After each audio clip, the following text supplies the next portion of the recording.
Welcome, everyone. We're so glad that you have joined us. I'm Reverend Carrie Kopnick, and I serve the Chaplaincy Institute as our community minister. ChI Talks is a monthly event exploring facets of spirituality through an interfaith lens with the ChI community. Join us every month on the third Tuesday at 4 p.m. Today we're recording the session, so if you don't wish to be on camera, please turn off your video and your image won't appear in the recording. We'll have time at the end for questions about today's topic, about the Chaplaincy Institute, and about chaplaincy students. Thank you so much to our ChI chaplaincy students with us today, Robin Slaw and Crystal Blue, who are the Zoom jockeys. Today's topic is allyship and compassion, supporting the LGBTQ plus community in a time of renewed oppression. This is an approved pre-event of the Parliament of the World's Religions, and we are very pleased to be co-sponsored today by Shelter for the Spirit. Let me share a little bit about ChI. The Chaplaincy Institute was founded in 1999 in the space of creating radical inclusion. ChI provides education for those seeking to serve in hospitals, hospices, in disasters, in prisons, in corporations, in congregations, in the military, and as educational activists and environmental, as well as to change spiritual companions. It is the oldest and the most respected interfaith seminary in the United States. Our ordination or faith group endorsement is recognized by the Association of Professional Chaplains, the Veterans Administration, and the military. This endorsement qualifies for the Board of Chaplaincy Certification Incorporated, or BCCI, which is an affiliate of the Association of Professional Chaplains, the most recognized professional certification in the growing field of chaplaincy. Clergy from ChI have served in many ways, in many places, including the Mayo Clinic, Johns Hopkins, San Quentin, and as one of our beloved retired ChI clergy told me, in the line at the grocery store.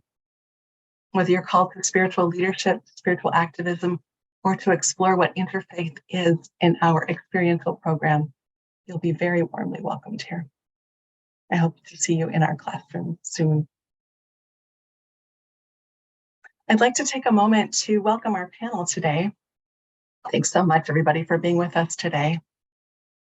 Just a few speaker bios. Rika Casseres is a daughter of the African diaspora, a mother, a grandmother, an interfaith minister, and a spiritual director. She draws upon these lineages and experiences in her work as a spiritual director and interfaith minister. Rika uses traditional, non-directive spiritual direction practices, as well as shamanic approaches to spiritual witnessing. The Reverend Jess Shine, they, them, Aya, served most recently as associate minister of the First Congregational UCC in Eugene, Oregon. Jess earned degrees in theology and divinity, but says, I still haven't figured out how to walk on water. Jess is the descendant of Mexican, Indian, and Northwestern European immigrants. Their spirituality began in childhood and continues through expansive relationships, reading, music, wine, travel, theological processing, sports, and food. Shine co-hosted a podcast on death and dying called Done For, available on iTunes, Google, and at doneforpodcast.com. They have written for progressivechristianity.org and progressingspirit.org and currently serve as ChI Seminary guest faculty. Jess celebrates their life with their wife, Deshna, an ordained interfaith chaplain, bonus daughter, Kayla, and their four-legged friends. Nagase, Tia, is an interfaith seminarian at the Chaplaincy Institute, as well as a student of the Interspiritual Companioning and Counseling Program at One Spirit Learning Alliance. She is beginning her practicum in ministry called Kinsegui Community, creating an online-only interfaith community for those who are still high on COVID caution and care practices. She is a mixed-race builder of beloved community, a parent of queer and trans kids, and a singer-songwriter who immigrated to Costa Rica with her family. Yeah, you'll have to fix my pronunciation when you get to talk. And finally, Reverend Rivka Gevurtz is a member of ChI's core faculty overseeing the Sacred Justice Ministry thread. She is also in private practice at Shelter for the Spirit, our co-sponsoring organization today, offering spiritual direction, life cycle events, and teachings through the lens of religious wounding. She is a cis-bi woman married to a trans man and the mother of a non-binary young adult. And in a moment, Rivka has an exciting announcement to share with us and will outline the rest of our time together. Thank you so much for listening. And now let's take a moment to ground ourselves in this moment of sacred conversation. I invite you to put your feet on the floor, reach your loving energy out to this precious gathered community.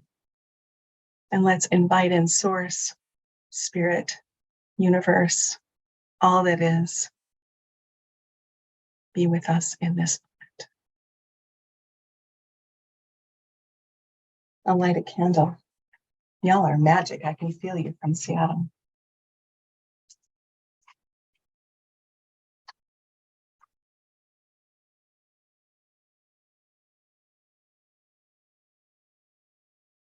Let us begin this sacred and holy conversation. Thank you. Rivka, let's hear what you've got to say.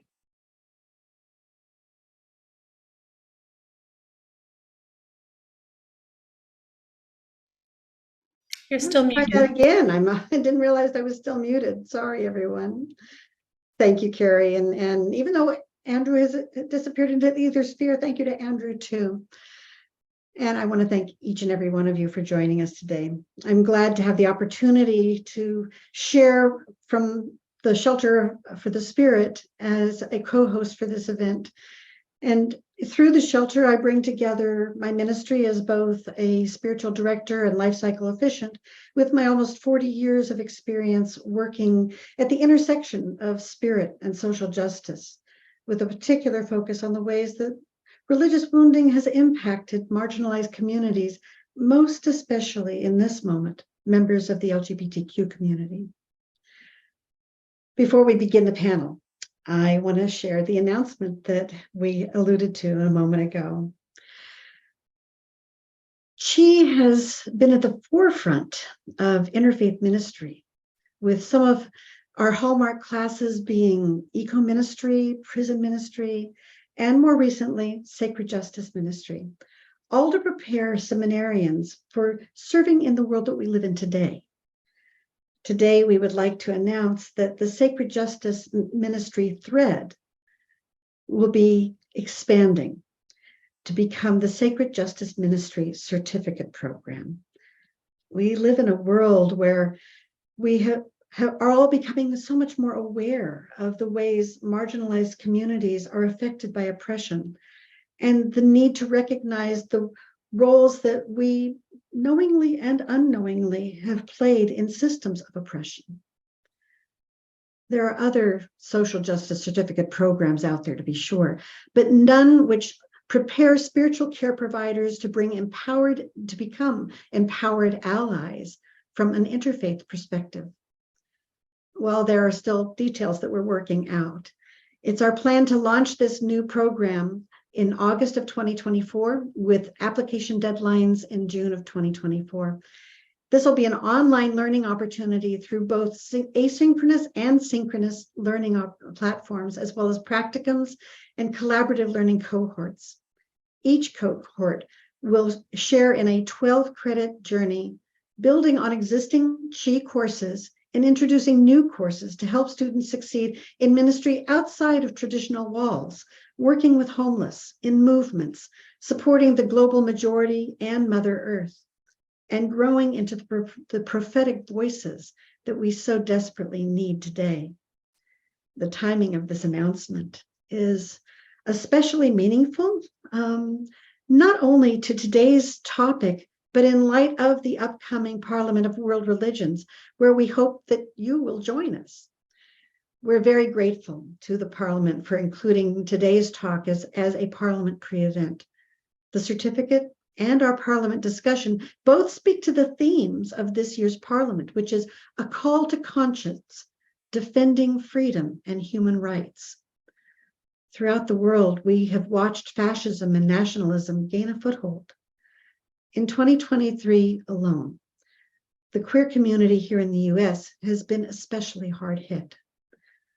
This year saw over 520 pieces of legislation in 47 states rolling back and reversing the rights of LGBTQ citizens. While thankfully half of those bills died in committees and never made it into law, 30 states have succeeded in passing laws limiting gender-affirming care. And our federal government's Supreme Court ruling just last week in the 303 Creative versus Alemus hearing has already seen numerous businesses begin to refuse to serve queer folk.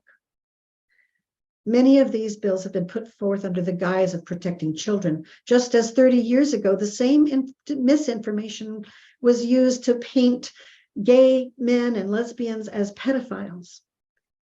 It's important for us as spiritual care providers and people of good conscience to understand the impacts on the lives of queer folks, whether we live in those 30 states or not. Today, our panel will enter into what's called a fishbowl dialogue. What that means is that our panel will discuss with each other some of the questions on everybody's minds. And then you, as attendees, will at first just witness that conversation for the first 30 minutes or so. And then we're going to open up the chat and allow opportunities for all of you to ask questions. So for now, I'd like to invite our panelists to breathe into this moment and let us begin. I'd like to first ask all of our panelists to introduce themselves. Then we will enter into a conversation. And as the nature of fishbowl dialogues happen, we don't necessarily follow a point-by-point asking of questions. They may evolve as we have our conversation. Please feel free, panelists, to share any resources that you have. We'll make sure that folks get those after the fact, but bring your life's experience to this conversation. So I'm going to ask the first person on my screen, who, let's see, Leah, you're the first person on my screen. So I'm going to ask you to identify your pronouns and what your social identities are that make this conversation prescient and meaningful for you. And then after you've introduced yourself, if you could pass it on to the next of our panelists that you see on the screen. And then we'll come back together for more directed questions after the introductions. Absolutely. Thank you.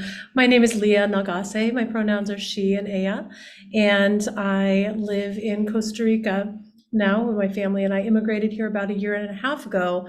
I am a cisgender, pansexual, but hetero in terms of lived experience, adult human who has 3 kids, and my 3 kids, the oldest is a cishet demisexual boy. My center child is a non-binary pansexual femme, and my youngest is a gay trans girl, and they are 15, 13, and 10. And I'm very grateful to be here with all of you. Thank you for having me. I'll pass to Rika. Hello, everybody. My pronouns are she, her, and I am a cisgendered lesbian. I'm in a relationship with a cis woman lesbian. And I will also be drawing on a past relationship that I had that ended in 2014 with a woman who, over the 4 years that we were together, transitioned into a trans male. And there was a lot in that experience. Some of it was supported. Most of it was not supported by the medical industry. By the time he transitioned, she transitioned into a he. There were several other issues that needed to be dealt with. And unfortunately, he did not feel supported and could not end the pain and wound up committing suicide. And I just want to get that out of the way and on the table to let you know how serious these issues are in the world and how they affect not only children, but adults who are transitioning. And just to say that when people are transitioning, that's not the only thing on their plate. You know, there are all whatever other traumas they've had in their life, they come along with them. You know, they can suffer from depression, addiction, all kinds of things come alongside of these things. And so it's important to be aware of that. Jess, I call on you next. Thanks, Rika. So hello, everyone. My name is Jess Shine. I am a transmasc human. I identify as multi-ethnic. I use they, them, or AA pronouns, si hablas español. And I live in what is considered now, statistically, the whitest region in the United States.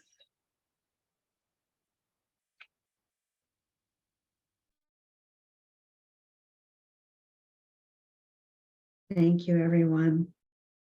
So this first question that I want to pose to all of you, whether you live in one of the 30 states that have put forth and successfully limited the rights of queer folk or not, how would you say this moment of increasing repression has affected you where you live, affected you personally, affected your extended family? And any of you can start.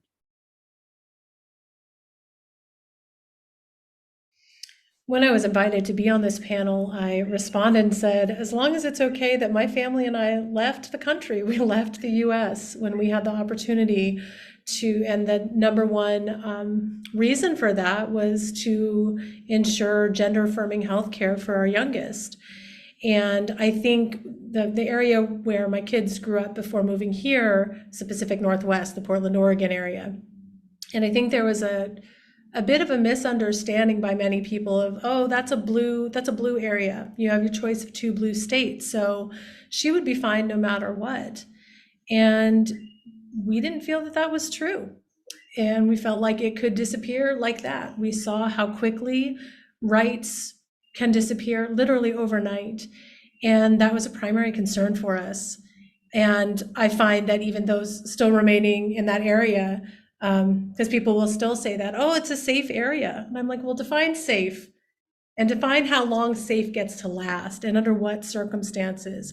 And I can tell you that queer friends in the area are still, and a lot of the queer kids in the area are absolutely facing the same things, maybe not on a legislative level, but from peers, from other adults, not feeling safe to go out in certain public spaces for fear of the nationalist, white supremacist, anti-queer, violent folks who are out trying to intimidate families and kids. So that's really important to me. And, you know, I always tell people Costa Rica is not perfect. It's not that it's perfect, but I sometimes describe it as the lethality is not as high. And that, you know, I was thinking about that before this panel, like what a travesty that I have to say the lethality is not as high to exist, to go out into the country. You don't have that level of lethality.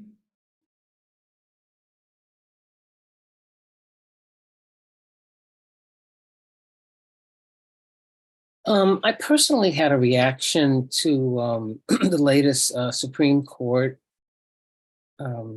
ruling that said that the web designer who didn't want to do a web page for gay marriage, that they were entitled to make that distinction. And not only could they not do it, but they could advertise that. They could say on their own website, we do not service same-sex couples. like a sign outside the door. And even though I'm not affected in that particular way of, wanting to have a wedding and that, website being used, but I was deeply, I felt deeply the fact that they could put the sign on the door, and say, no gays allowed.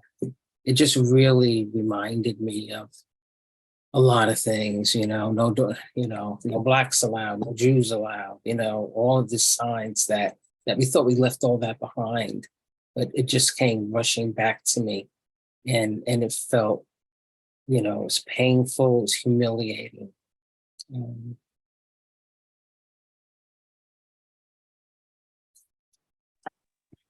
Yeah, I'll add it. I think the truth is that we all live in states that are affected.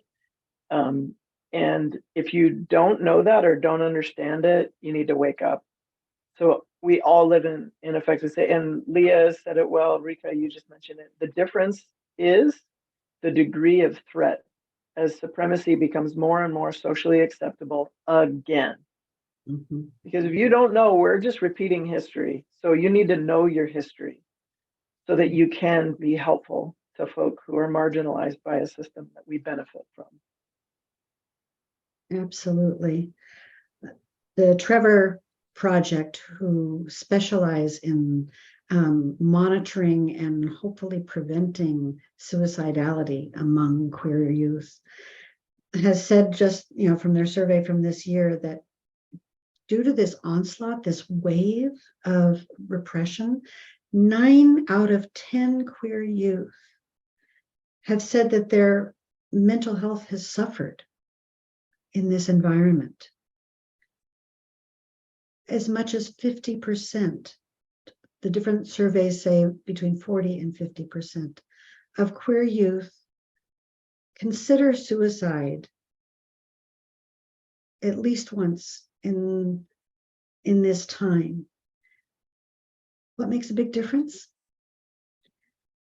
The rate of suicidality, or even the thought of suicidality, drops significantly down to something like 18% when there's even one adult who is there to witness for them, to be present for them, to advocate for them, to see them.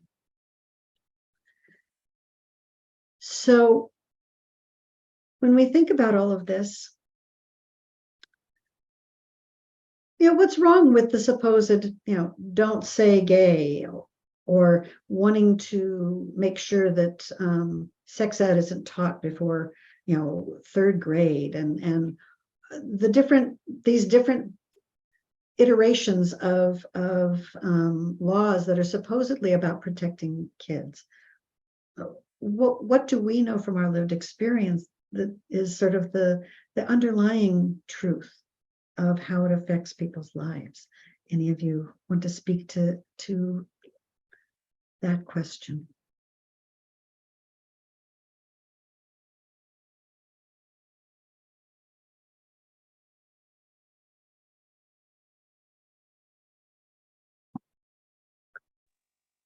I'll say for me, when I read this question, I really felt the desire to argue, and I'm trying to unlearn that. And I'm sure some of you that know me for a while understand that, but the question that might be posed by someone, well, what's wrong with this, or why should we do that? For me, the question that's more important is why haven't we as progressives, why haven't we engaged and voted in such a way that ensures that we're already living in more equitable practices and spaces? And the answer to that question is the same as the one that the person asking you this question might be, and that's because we don't have to. And that to me is more threatening than whether someone believes in this legislation or doesn't. It's that you don't have anything to risk. Exactly.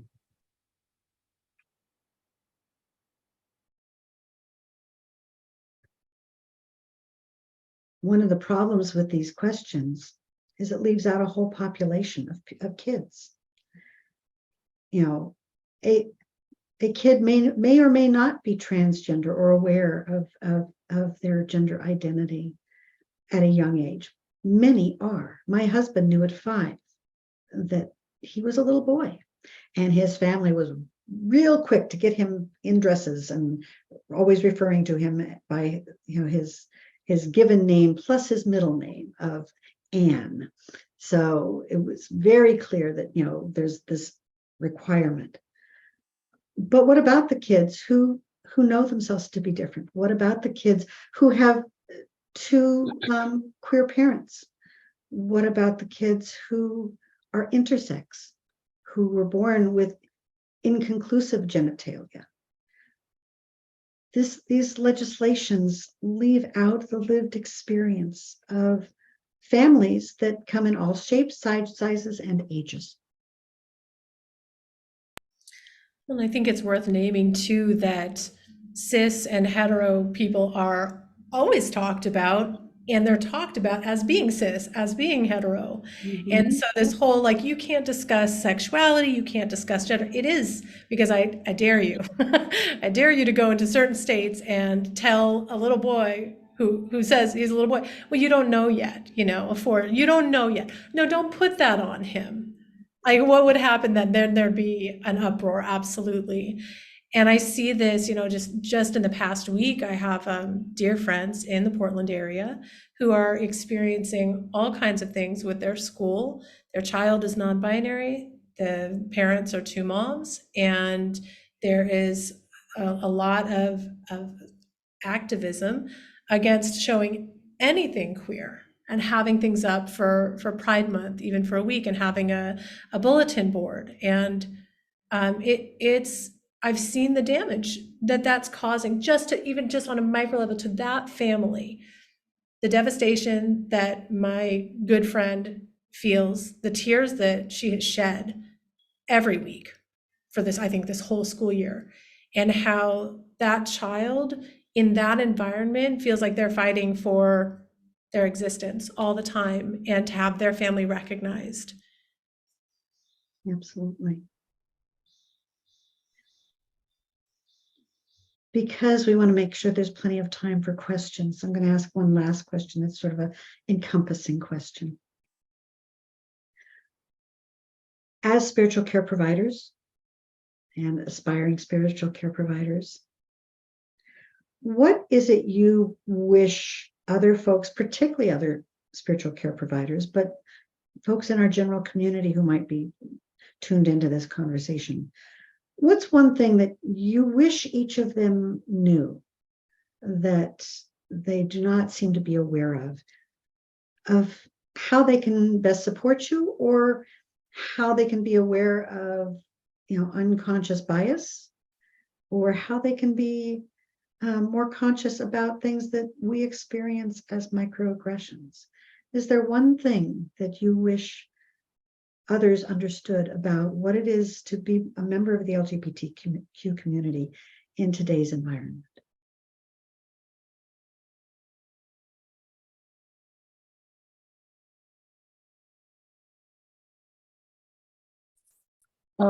I'd like to answer that. So, when we look at spirituality, what is that? And really, it's everything that we are. And it includes our gender, and it includes the way we express, our sexual orientation. It includes the way we express our gender, and the reason why all of that is spiritual is because this goes to our personal liberation, and as we liberate ourselves and our spirit to live as who we are, who we authentically are, we become closer to spirit, to authentic selves and to spirit. All of these are part of it. We can't separate it out, and, throughout my life, I've been in so many different situations, jobs where I didn't feel like I could be out, and I'm around a group of people and they're all talking on break about their partners or what they did. And I fall silent because I feel like it's dangerous for me to mention my partner and then say she. Um, um, and, when my daughter was growing up, there were many conversations that I had to have with her, not just how to be a Black female in the world safely, but also, how do you have a conversation about, your parents are gay? Well, she knew that. And then the conversation goes further and says, and everybody's not okay with that. And you need to be careful about how you talk about your family. Immediately you've installed something into your child that says you're not okay, that says that, everything about you that you think is holy and good is not holy and good. I'm telling you to hide it, And I think that I would like people, I would like, as spiritual caregivers, I think it's important to understand just how close all these identities are to who we are, to our hearts. It's hard to go into the world in a compassionate way if we cannot connect with ourselves compassionately. That's what I would like people to, to really get, to understand, to think about.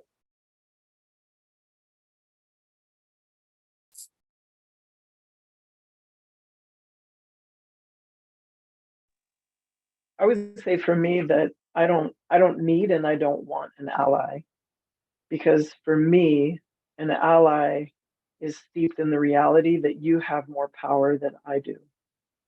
I want someone who will live and reorient their life, do the work that Rika's talking about, not make me do work for them, but that will do the work to reorient their life to create equitable spaces. So I want a colleague. I want a co-laborer. I want to know that you're willing to risk something, not to be my savior, but to interrupt your own whiteness and your own supremacist actions. I want to know that you will be willing to question yourself, that I don't have to do that, that you'll be willing to question your own motivation, that you'll be willing to face your own despair. I was having a conversation recently with someone who said, well, I can't think about that too much because I might get into despair. And I said, you need to get into despair.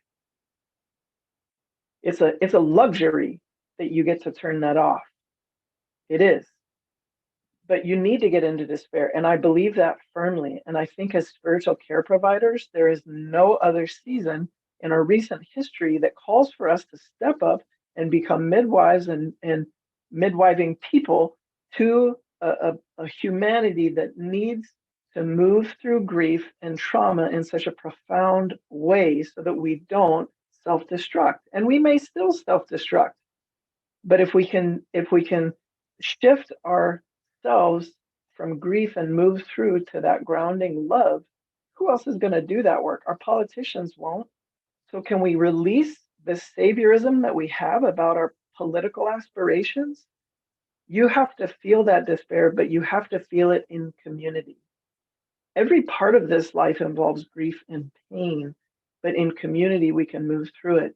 And we have to be able to metabolize that, our own, so that we can do that with each other and bear witness to that in others and have ourselves be witnessed by beloved community. I believe that firmly. So for me, I would say let's not fool ourselves that we aren't steeped in the same liberal elite mindset that's plagued progressive movements for 400 years in this country, and instead organize and work together with brown people, with queer people, be in community with. I'm involved in a national cohort, an international cohort called Sacred Conversations to End Racism that's facilitated through the United Church of Christ. You can Google one, you can find one. You don't need to join that one. And maybe you don't want a churchy one, that's okay. But we get into small group with each other every other week, and we have a ton of books that we've been assigned to read, and there's a ton more to read. And what we do is every other week we sit and talk with each other, and we share our feelings with each other. And there's people of all skin tones and gender identities in there.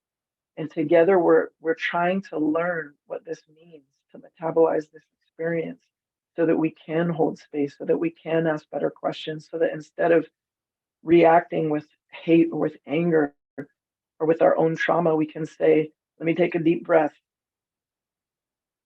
Let me hear what's coming up for me and respond to what's coming up for me so that I can be present for what's happening in you. I don't have to secure your comfort. I'm not here to make you comfortable, but I can be here to witness you as you're journeying to learn your own ways of being free, like Rika said. I think for me, and I would say the reason that's so important is because, quite honestly, Christianity in this nation is in a jihad state. That's the reality. I don't see it getting any better. I see it getting worse before it gets better, because I think that Christian nationalism at this point is willing to take down whoever it can to accomplish its means. And so for me, this is critical work. And Rivka, you know, you say choose one thing, and most of us are going to choose two things or three things. One thing for me is to believe people when they tell you their experience or their identity. I see it over and over. I experience it too. And I just think, like, let's take that conversation. Let's just take it away. We don't need to debate what I or someone is telling you about my or their identity. We can stop there and then actually get to know each other in a deeper way and figure out how to support each other. And that very much applies to kids, because my youngest knew she was a girl when she was about 3. And I can't tell you how many people over the years, for many years, and even now at 10 say, well, is she too young? No, she's not too young. She's not too young to know herself. And so if we just listen to people when they tell us their experiences and hold them in that, I think that's incredibly important. And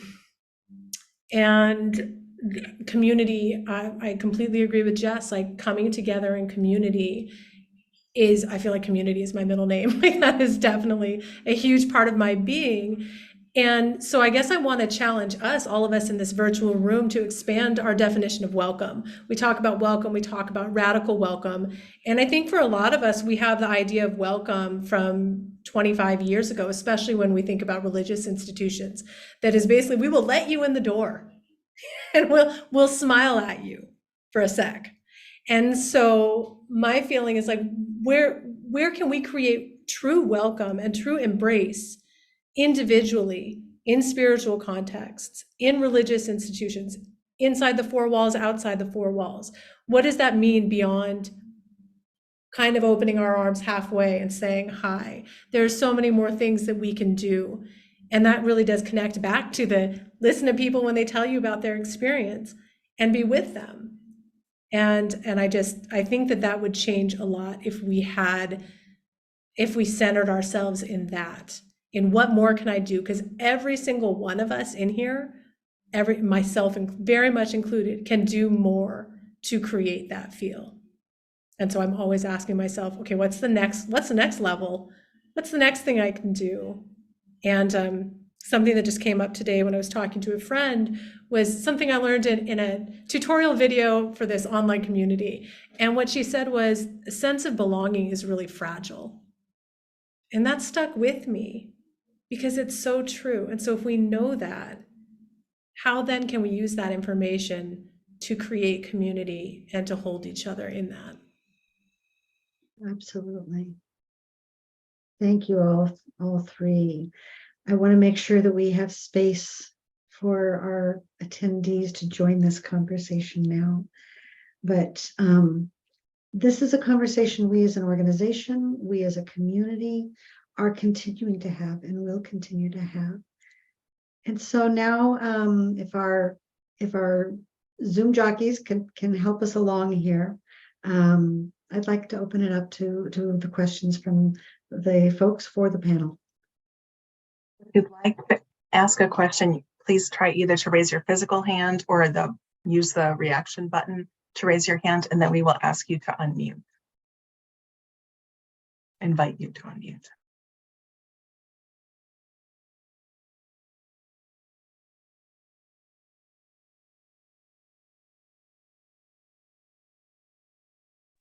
Or excuse me, if you'd like to ask a question in the chat, too, we'll read that out too to the gathered group. Elizabeth Hutchins, I see your hand. Oh, you're still muted. I really resonated with the pain that I'm hearing, and also the deep desire, as so well said by Leah, of the need for a community that really walks their talk when they say welcome.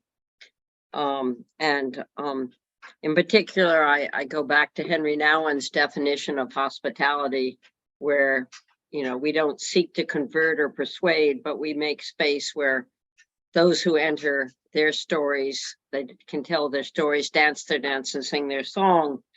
And it's not our song. So I would ask of any of you, when have you found such a community where you can dance your dance and sing your song without feeling danger, if at all?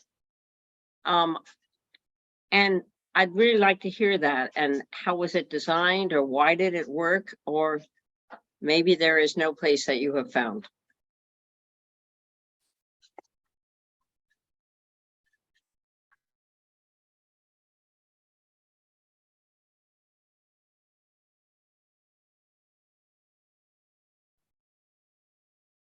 Well, that's a really good question, Elizabeth.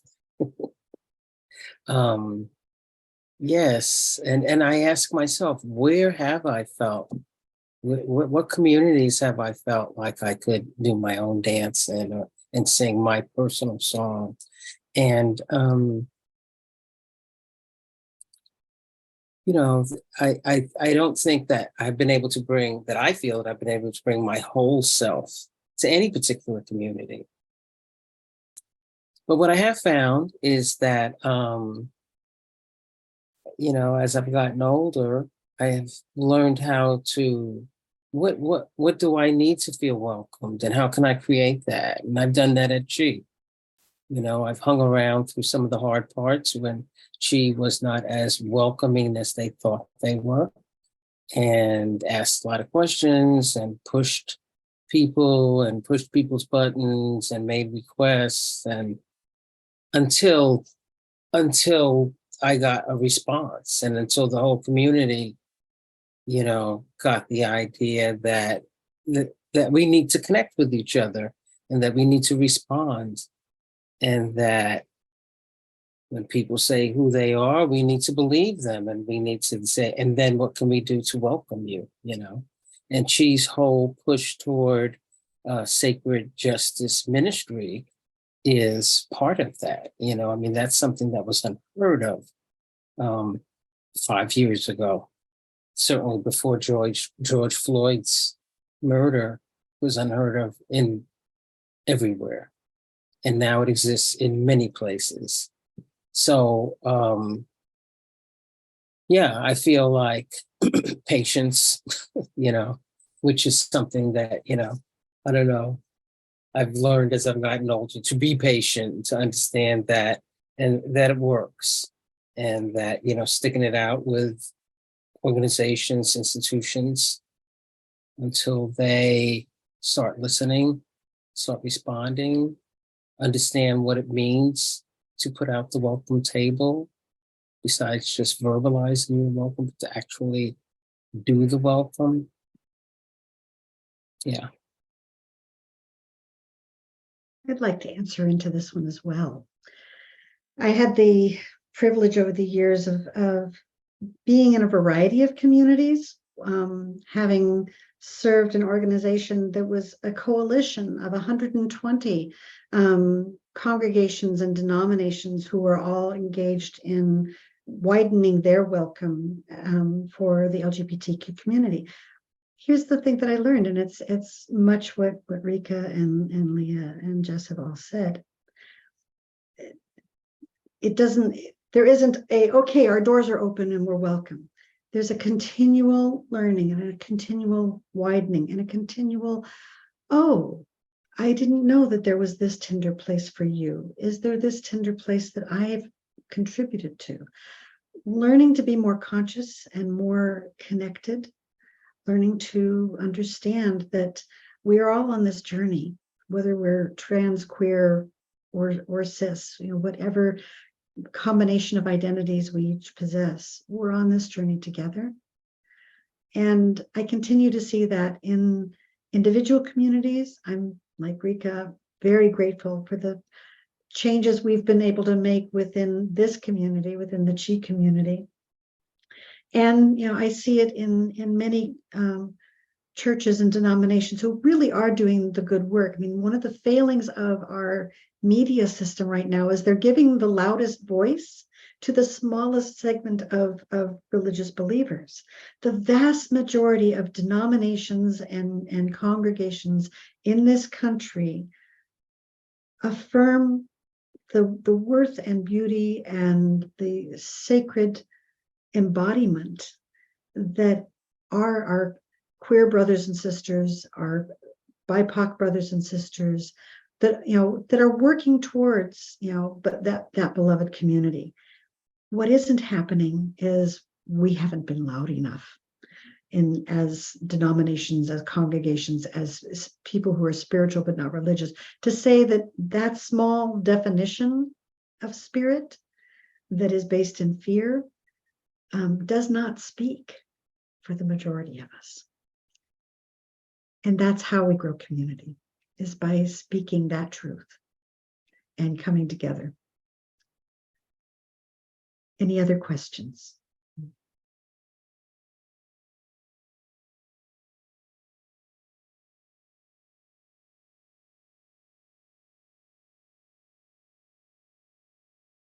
I think I saw Petra's hand. Hi, I am Petra and she, her. I have a question as a parent and as a chaplain. I am a parent of a non-binary ace person, and we have agreed that our home is a safe space and a sanctuary where everyone who comes in or lives there, whatever worldview, respects pronouns and name. And that has already led to some people not coming in.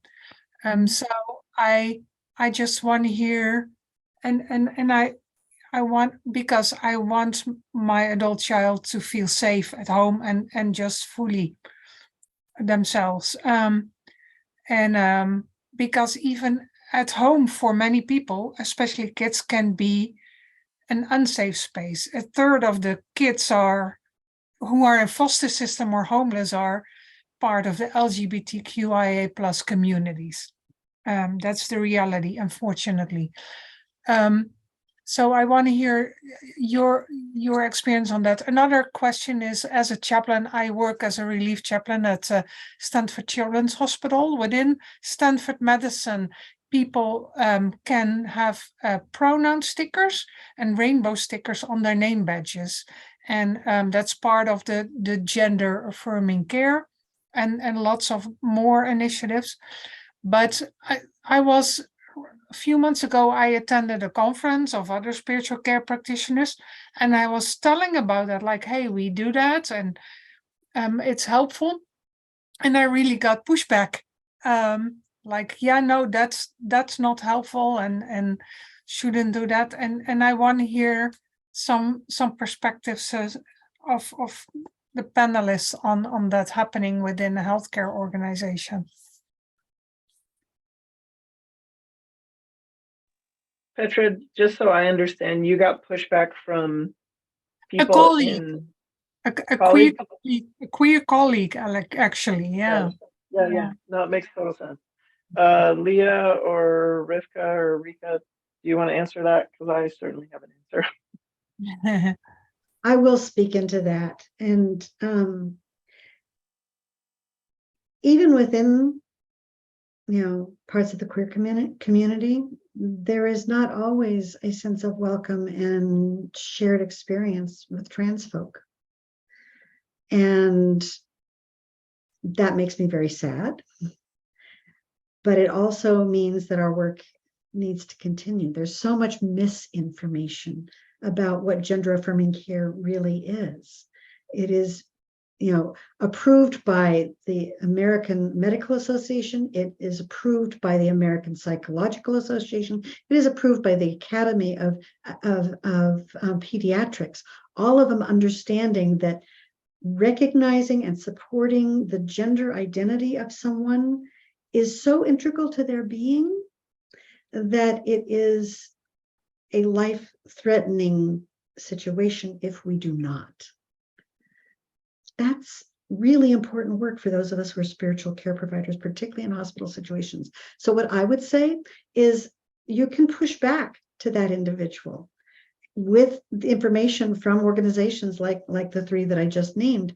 But there's also resources, and you all receive these later of spiritually based resources from Gender Spectrum and HRC and a whole wealth of organizations who provide the tools to say, this is spiritually based resource, this is medically based resource, this is fact.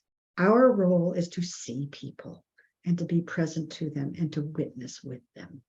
And if you can't do that as a spiritual care provider, you need to look at your own woundedness and what it is that's preventing you from being the ally that we're called to be when we come alongside someone and witness their journey as spiritual care providers.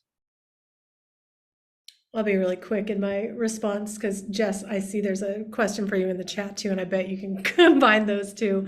But I'm wondering if, because it was coming from a queer person, if it's actually coming from a place of, I need more than that. I need more than the sticker.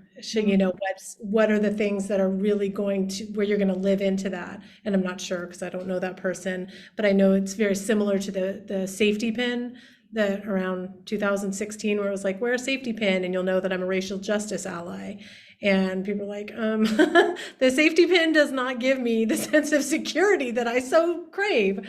So what more? How do we really live into that in bigger ways? And those little symbols, I think, still can be important. Like, I know my one queer doctor friend wears her rainbow watch band, just so people know, okay, I can ask you more questions. I think something else that feels important to me is that there is a fair amount of internalized homophobia and transphobia within the queer community itself. And so that's something that needs to be acknowledged. That's the work of our, just like straight white women have their own kind of things to address that I can't speak to. And I would say that if there's any degree of relationship that you have with this colleague or this coworker, I invite you to lovingly be vulnerable with them and lovingly interrogate with them, not at them or for them, but with them. And so you may ask, that may sound like asking a question like, tell me, I can see that you're having a different experience than I am. Would you tell me about that? Would you help me understand? Because I think we're so interested often in being like-minded with individuals that we forget that we can be like-hearted with individuals. And so for me, I don't care that you know the right information, because the right information hasn't saved lives. But the right-heartedness, the alignment of heart with me makes me, and that you can trust me. And when you trust me, then we'll be able to move together. But until that happens, there's going to be this dissonance in relationships. So I think those things are critical. The other thing that I think is really significant is, and this may or may not be the case, so take it for whatever it's worth, is there are, because of the structure, because of the supremacist ideologies that we've all grown up in and that we exist in, oftentimes queer folk can be silent, or persons of color may be the ones who are silent because they don't want to stand up and say, oh yeah, great, we have this thing now. Or they may not be the ally you're hoping they would be, or they may not be jumping on board with your efforts. If you are somebody who identifies as straight cisgendered person, they might be like, I'm not risking more because I already know what it's like when I risk stuff. You go ahead and stick your neck out and see what happens. And surprised when you get pushback, because they've been living in pushback for their whole damn lives. So I don't know what your situation is, but I think those are some scenarios that may be helpful or maybe not.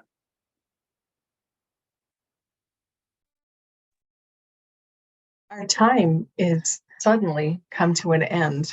Rivka, do you have any closing words before I offer a blessing? But I will invite anybody who wants to stay and have a continuing conversation to hang around. I'll just invite everyone to continue to be in the conversation, whether it is this conversation or not. Be with those who you care about. Explore your own heart for where you might not understand, and seek out those resources that we'll share that may help you have a little bit more understanding of the lived experience of those who are seeing their lives physically threatened and legally threatened at this time, and continue doing the good work. We're all available here if you want to reach out to us, individually or collectively, and continue the conversation. Thank you so much. So anyone from the panel who has time to hang around, please don't feel obligated. And all of you, please feel free to stay, or if you have to go, totally understand. We will send out a recording of this time together, the slides that we opened with, the resource links, and whatever else we can think of in the coming days. So watch for that email. And let's just ground ourselves in this sacred moment again. And together, may we feel this despair here in community. May we commit to being witness in beloved community. May we disrupt in love. Bless this sacred and holy work, and allow us to be present to what comes up for each of us, so that we may be present for each other. Thank you, dear ones. Go in love. And fierce action.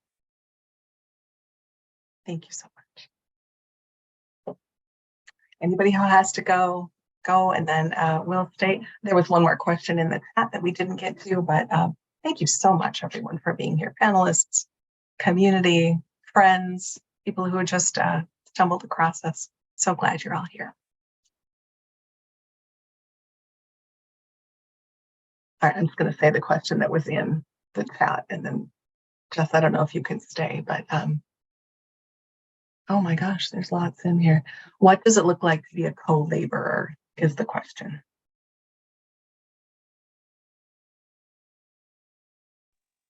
Yeah, I don't know if I replied directly to but I think for me, that question is so nuanced.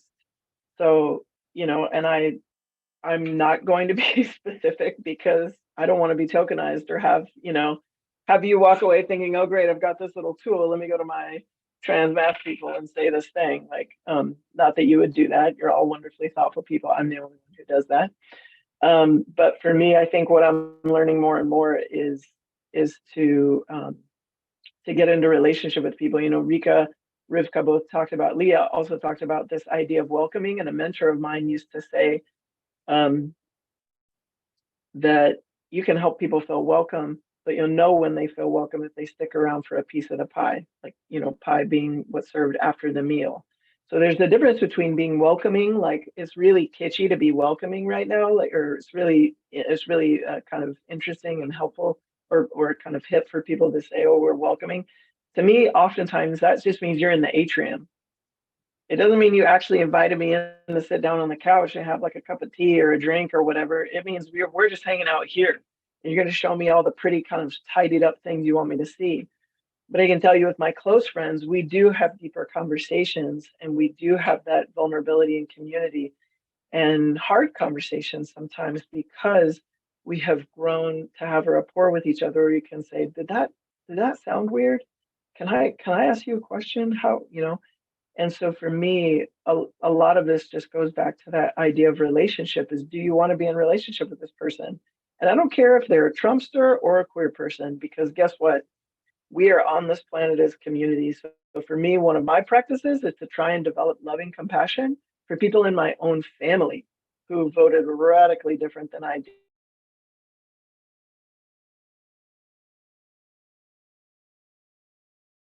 I think we just lost Jess. Right, Matthew, Kaplan Matthew has a question, but did we lose Jess? I Holy- think we might have. I think she cut out and they cut out mid-sentence. And I'm going to point something out with that. Notice how I just messed up a pronoun. It happens to all of us, even when we're doing this work. What trans folk in particular ask of us, and non-binary folk especially, is that, you know, we don't make them do all the labor of forgiving us. We pick up our grown-up, you know, boots and we say, oh, I messed up, sorry. We correct ourselves, we continue. We don't make a big deal out of it.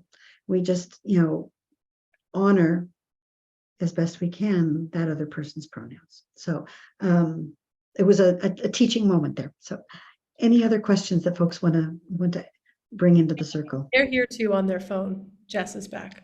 Oh, good. Yay. I think, Robin, we might need to make them co-host again.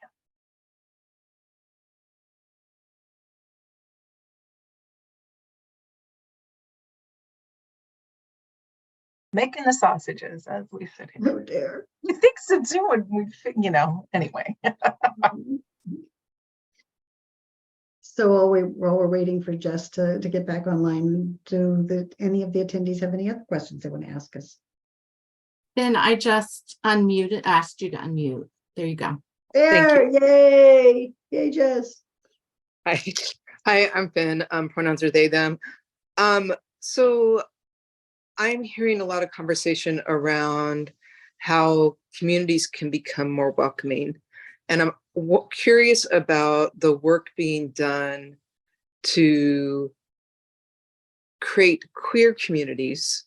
And I use that word very intentionally, queer communities that are not welcome is just built in, where the welcome is just built in.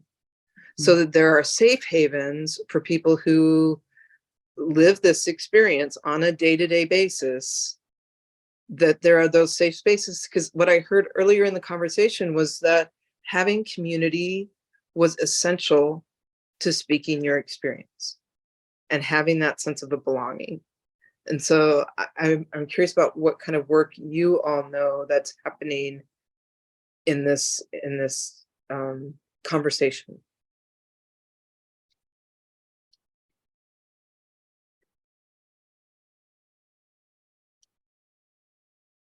Before I jump in, do any of the panelists have something they want to share to that question? Rivka, I mean, you have the whole directory, but I mean, Finn, that is my passion, is beloved community, especially for that is queer centered. So, you know, anyways, that's it. Go ahead, Rivka. So part of it is we need to seed our own communities. But in doing that, I think we also have to recognize that many people in the queer community have been so seriously wounded by religion that they may not want to be part of the conversation. And so what we have to look at is, what are ways to be together in spirit that are not tied to dogma, that are not tied to one tradition, that allows people to connect with that sense of awe and that sense of spiritual but not religious, that is a safer container than the containers which have caused hurt and harm. And to speak to that, whether it's queer created communities or larger faith communities, the key is the difference between intent and impact. That's where we get hung up in terms of microaggressions. It's where we get hung up in terms of many of the ways we unknowingly and unwittingly harm one another. We think our intention is well received, but we cannot guarantee the impact that our words have on someone else. And I'll give a specific example that I've shared, many times in other settings.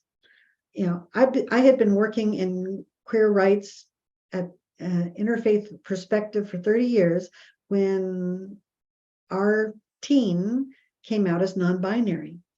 And in my effort to be a strong advocate and to understand their reasons and to really grasp what they understood of their journey and on and on and on and on, what they received was not my allyship. That was my intent.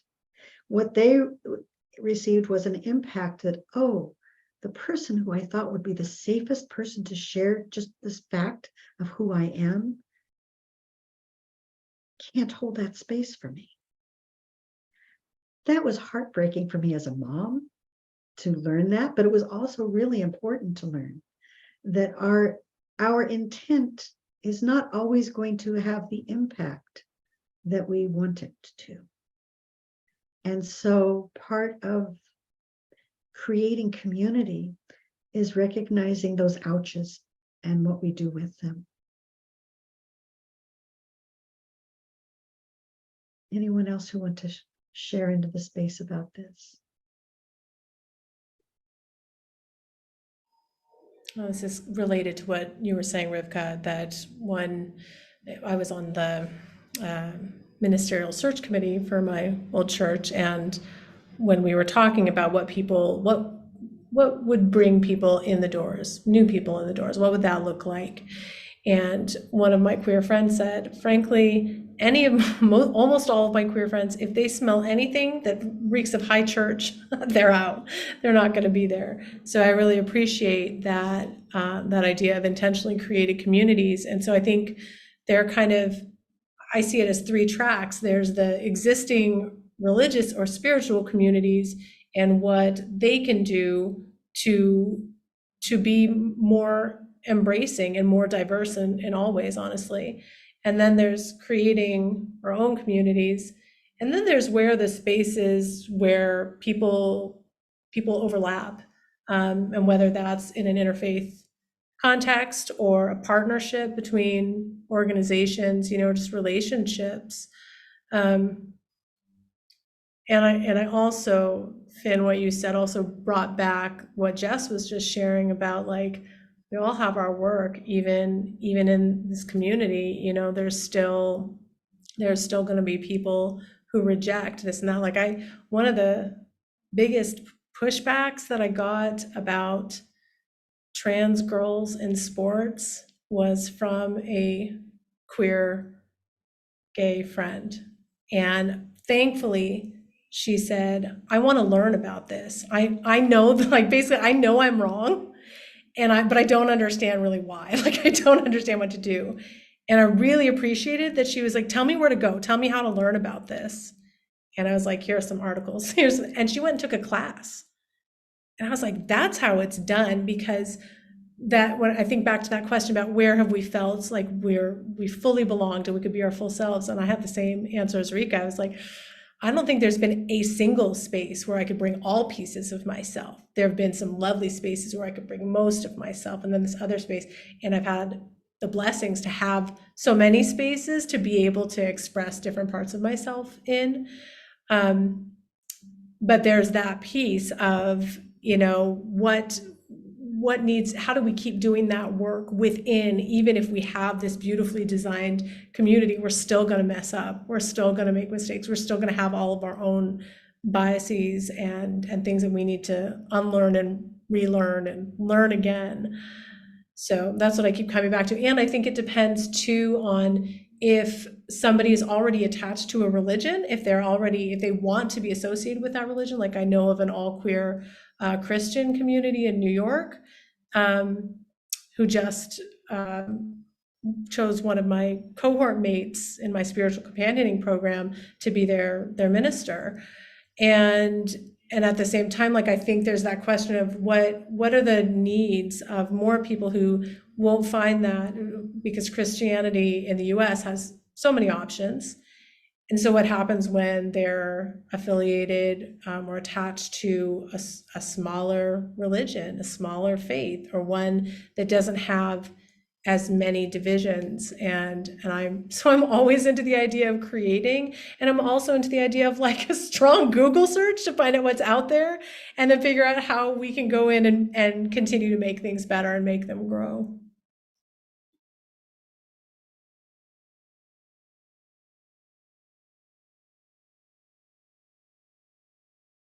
I think we should probably leave space for one more question. I feel like we've taken a lot of time from our dear panelists and more than we had said we would. So if anyone else has anything they'd like to ask, one last chance.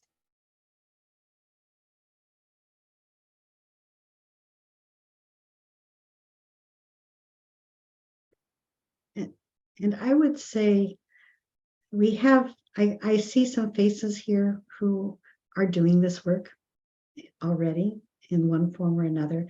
If there's anything that we haven't covered that you think is an important element to share to voice into this community of conversation, do use this time to share your thoughts.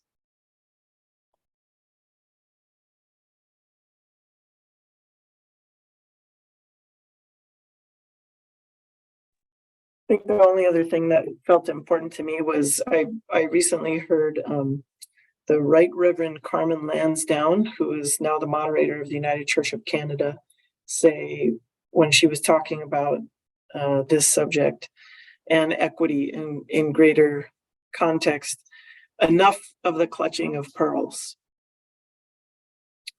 Enough of the clutching of pearls. And for me, when I unpack that, I can't help but notice that the drug of choice right now is outrage. And so for her message really was to the point of stop being surprised. Stop letting yourself be surprised at these things that are so normal for marginalized peoples, because that's not helping to get into solidarity. So I think for me, it's really important to go back and to know your history. I love this book by Henry Louis Gates, Stony the Road, that talks about, the second Reconstruction and just draws great parallels to us in a third Reconstruction now. And so for me, understanding that these things have already happened, book bans have already happened. Rivka talked about trans, drag hate, that kind of thing. It's already happened. This already been here. We've already done this. We need to find a way out of it because the ways we've been working or using haven't worked. So for me, I just love that image, and I think you get that when I say that sentence. Stop enough clutching the pearls. Request for the name of the book again in the chat. Harry, we have one more question. Do we have time for it? Hi, Wilderness Rose. Yeah, ask your question, and then we will say goodbye to everybody. I think it's more of a observation. So I'm on the autism spectrum, right, and ADHD. And the more I study about it, the more I realize that about 70% of people on the spectrum are gender fluid or trans. And so I think one thing to remember for me, and I also work with unhoused neighbors, so it's really prominent in that community because they've been so rejected. But the rejection is, first of all, as somebody on the spectrum, I have rejection sensitivity dysphoria. And if you don't know what that is, that's probably a good thing, because if you hear that and you know what it is, you probably might have it too. Anyway, so to be rejected, not just for who we are, but for like who we think we are, and we take that stance. Like I think I don't want to talk about like she, her, they, them, and all that stuff, because I don't want to bring attention to the fact that I'm always confused about who I am and what I am and where I am going. And so I mean, I love that people are affirming that, but I'm always confused about what to say. And I don't want to talk about it, because then I will have to deal with my rejection sensitivity dysphoria. So all that to say is, I think a lot of people who have LGBTQ plus tendencies may also have a lot of other rejections in their life for other things like neurodivergence or ADHD or whatever. So I think that's it. I don't know if that's a question, or what are your guys' thoughts on it? Maybe. Intersectionality is at the heart of what you're talking about. We think that we all have these little isolated boxes that we live in, but that's not true. And someone who is oppressed in one area of their life often has that oppression complicated by other oppressions in their life.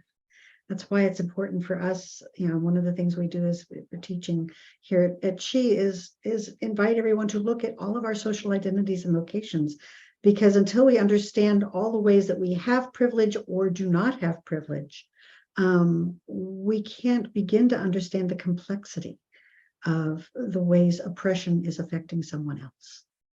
So yeah, it is not neat and easy, and people are afraid to say, this is all of who I am. And what we get to do is say, yes, that's who you are.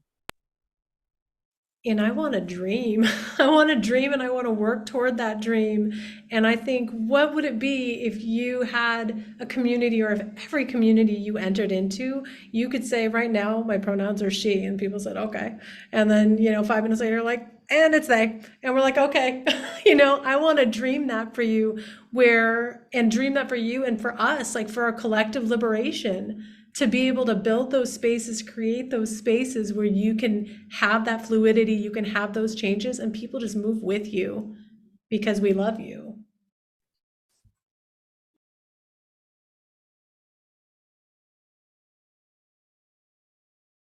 Want to bring us home, Carrie?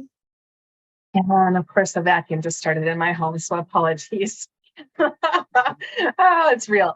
I want to thank each of you for bringing your questions, your presence, your comments. But I really want to thank Rivka and Rika and Jess and Leah for this beautiful sacred panel.